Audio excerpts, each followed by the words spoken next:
नमस्कार। स्वागत है आप सभी का ज्योग्राफी क्लासेस में। आज का हमारा टॉपिक है अक्षांश और देशांतर। जैसा कि आप सभी को पता है, भूगोल में किसी भी स्थान की स्थिति से पढ़ना प्रारंभ करते हैं और ये स्थिति का परिचायक अक्षांश एवं देशांतर है। भूगोल जो है एक अंतर्विषयक, एक बहुआयामी, एक इंटरडिसिप्लिनरी विषय है जो कई सारे विषयों को साथ में लेकर चलता है।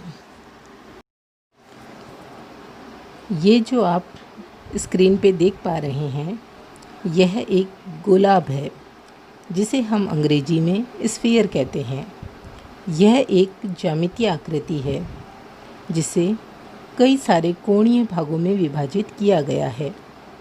ग्लोब पर दिखाई देने वाली ये दूरियां ही अक्षांश एवं देशांतर कहलाती है। जैसा कि मैंने आपको पहले बताया कि भूगोल में किसी भी स्थान की स्थिति से पढ़ना शुरू करते हैं। स्थिति जो है उसके दो पक्ष होते हैं।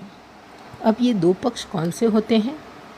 दो पक्ष हैं इसके, एक भौगोलिक स्थिति, दूसरी है ज्यामितीय स्थिति। पहले बात करते हैं हम भौगोलिक स्थिति की। भौगोलिक स्थिति की बात करें तो यह स्थान सापेक्ष होती है।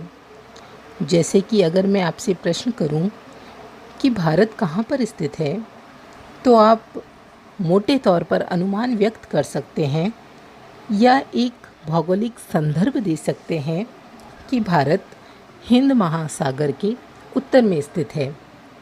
या मैं आपसे प्रश्न करूं कि श्रीलंका कहाँ स्थित है, तो आप कह सकते हैं कि श्रीलंका भारत के दक्षिण में स्थित है। लेकिन इस प्रकार से किसी भी स्थान की स्थिति का पूर्ण ज्ञान नहीं हो पाता है। अब बात करें हम ज्यामितीय स्थिति की, तो हमारी जो पृथ्वी है वो गोलाब संरचना वाली है, अर्थात स्फीयर है। अब जब हम पृथ्वी को कोणीय दूरी में विभाजित करते हैं तो हमारे सामने दो विषय आते हैं। एक है अक्षांश, दूसरा है देशांतर। ये अक्षांश और देशांतर जो हैं ज्यामितीय स्थिति के परिचायक हैं। ग्लोब पर किसी भी बिंदु की स्थिति, अवस्थिति या जिसे हम लोकेशन कहते हैं, उसे अक्षांश एवं देशांतर द्वारा ही प्राप्त किया जाता है। आम बोलचाल में अक्षांश रेखा शब्द का प्रयोग अधिक किया जाता है, जबकि अक्षांश रेखा न होकर पूर्ण वृत्त होते हैं। इस प्रकार हमने जाना कि पृथ्वी के केंद्र से पृथ्वी की परिधि या पृथ्वी की सतह पर किसी भी स्थान पर बनने वाले कोण को उस स्थान का अक्षांश कहते हैं और समान अक्षांशों को मिलाने वाली रेखा अक्षांश वृत्त कहलाती है। अब 90 डिग्री उत्तरी व 90 डिग्री दक्षिणी ध्रुवों को, जो कि एक बिंदु मात्र है, हटाने पर 1 डिग्री के अंतराल से अक्षांश वृत्तों की कुल संख्या 179 होती है तथा 1 डिग्री के अंतराल से अक्षांशों की कुल संख्या 181 होती है। दो अक्षांशों के मध्य औसत दूरी 111.13 किलोमीटर होती है, जबकि दो अक्षांशों के मध्य की सर्वाधिक दूरी ध्रुवों पर तथा सबसे कम दूरी भूमध्य रेखा पर होती है। इसका मुख्य कारण पृथ्वी की गोलाब संरचना है। पृथ्वी ध्रुवों पर चपटी तथा भूमध्य रेखा पर उभरी हुई है। इस कारण ध्रुवों पर दो अक्षांशों के मध्य सर्वाधिक दूरी होती है तथा भूमध्य रेखा पर सबसे कम दूरी होती है। भूमध्य रेखा पर पृथ्वी के उभरे हुए होने के कारण सबसे बड़ा अक्षांश वृत्त 0 डिग्री अक्षांश है, जो पृथ्वी को दो भागों में बांटता है। अक्षांशों के द्वारा किसी स्थान की जलवायु का अनुमान लगाया जा सकता है तथा अक्षांशों के मध्य के क्षेत्र को कटिबंध या जोन कहते हैं। आइए अब हम बात करते हैं देशांतर की। देशांतर को इंग्लिश में लॉन्गिट्यूड्स कहते हैं। ग्लोब पर खींची गई खड़ी या ऊर्ध्वाधर वर्टिकल लाइंस को देशांतर कहते हैं। प्रत्येक देशांतर एक अर्धवृत्त होता है तथा दो देशांतर मिलकर एक वृहद वृत्त का निर्माण करते हैं। दो देशांतरों के मध्य की सर्वाधिक दूरी भूमध्य रेखा पर होती है।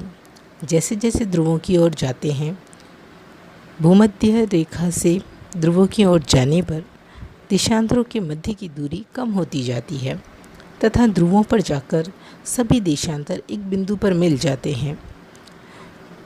देशांतरों के मध्य के क्षेत्र को गोरे कहा जाता है। ग्लोब पर 1 डिग्री के अंतराल से कुल 360 देशांतर होते हैं। 0 डिग्री देशांतर इंग्लैंड के ग्रीनविच नामक स्थान से गुजरती है। इसे ग्रीनविच रेखा भी कहते हैं।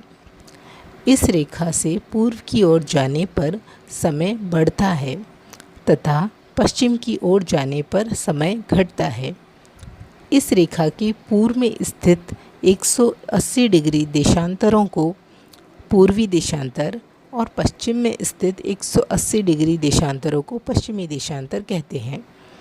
पृथ्वी को 1 डिग्री देशांतर घूमने में 4 मिनट का समय लगता है और 15 डिग्री घूमने में पृथ्वी 1 घंटे का समय लगाती है। प्रशांत महासागर में उत्तर से दक्षिण दिशा में अंतर्राष्ट्रीय तिथि रेखा खींची गई है। यह अंतर्राष्ट्रीय तिथि रेखा सीधी न होकर टेढ़ी मेढ़ी है। इसका मुख्य कारण पूर्व और पश्चिम दिशा में स्थित देशों में एक समय बनाए रखना है। इसलिए इस तिथि रेखा को कई स्थानों से मोड़ा गया है। इस रेखा को पार करने पर तिथि परिवर्तन हो जाता है। जैसे इस रेखा के पश्चिम की ओर जाने पर एक पूरा दिन घट जाता है, जबकि पश्चिम दिशा से पूर्व की ओर जाने पर एक पूरा दिन बढ़ जाता है। तो स्टूडेंट्स, आज हमने जाना कि अक्षांश और देशांतर किसे कहते हैं। एक बार फिर से रिकॉल करते हैं। ग्लोब पर दिखने वाली आड़ी रेखाओं को अक्षांश कहते हैं। ये अक्षांश पश्चिम से पूर्व दिशा में खींचे जाते हैं। पृथ्वी के केंद्र से पृथ्वी की सतह पर किसी भी स्थान पर बनने वाला कोण उस स्थान का अक्षांश होता है और समान अक्षांशों को मिलाने वाली रेखाएं अक्षांश वृत्त कहलाती हैं। ग्लोब पर 1 डिग्री के अंतराल से कुल अक्षांशों की संख्या 181 होती है, जबकि अक्षांश वृत्तों की संख्या 179 है। इसका मुख्य कारण उत्तरी व दक्षिणी ध्रुवों का एक बिंदु मात्र होना है। अक्षांश किसी स्थान की जलवायु का अनुमान लगाने में सहायक होते हैं और ग्लोब पर दिखने वाली खड़ी रेखाएं देशांतर कहलाती है। ये उत्तर से दक्षिण दिशा में खींची जाती है। 1 डिग्री के अंतराल से ग्लोब पर कुल 360 डिग्री देशांतर होते हैं। देशांतरों के द्वारा किसी भी स्थान का समय ज्ञात किया जा सकता है।